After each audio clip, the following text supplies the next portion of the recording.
Hey there, Paul here, hope you're doing great. Today I'd like to talk to you about 5 mistakes often made by freelance translators starting out. Number 1 is that I think freelance translators often don't consider the market in which they're working enough. And I think there's often a tendency to work within the local market, companies that you've heard of locally, and perhaps not enough appreciation for or not enough thought put into international markets and where your best clients might be. That's certainly a mistake that I made while working in translation. I really didn't have enough of that international perspective until later on in my career. So that's number 1, think about the market. Number 2 is not specializing enough. Now, it's interesting, this one, because I do actually believe in both diversification and specialization, diversification between different types of service. But when you are operating in a service, such as translation, I think that specialization can really help you to get better clients and to get better paying clients. And I think a lot of people starting out have this fear that if they specialize, they're going to lose clients, when actually, when talking to translators who have the experience, who've been through this process, the opposite is true. Specializing generally does seem to lead to more and better clients.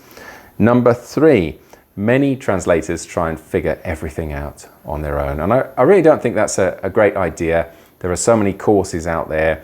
There are so many videos. There's so many people out there who are willing to talk to you, mentors. We have a mentorship program at pros.com, for example.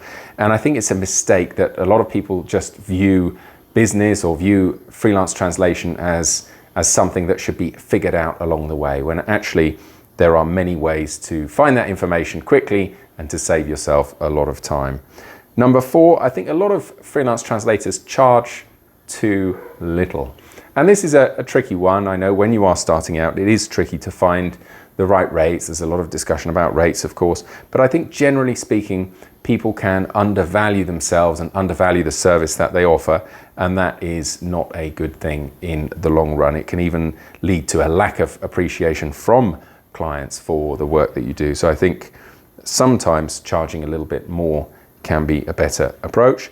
And number 5, I think that a lot of freelance translators are too flexible on dates. If you really can't deliver, or if it's going to mean working 15-hour days to deliver a translation, to deliver it by a certain date, then I think you should be saying no, and you should be strong with your clients. Sometimes clients are quite pushy and they say that they need 50,000 words by tomorrow. Of course, not all clients understand the translation process.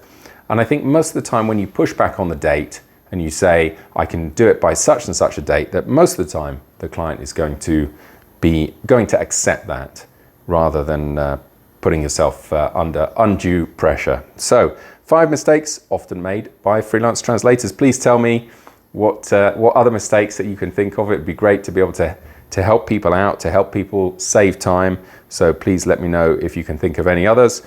A quick recap. Number 1, not thinking about the market enough. 2, not specializing enough. 3, trying to figure everything out on their own. Number 4, charging too little. And number 5, being too flexible on dates.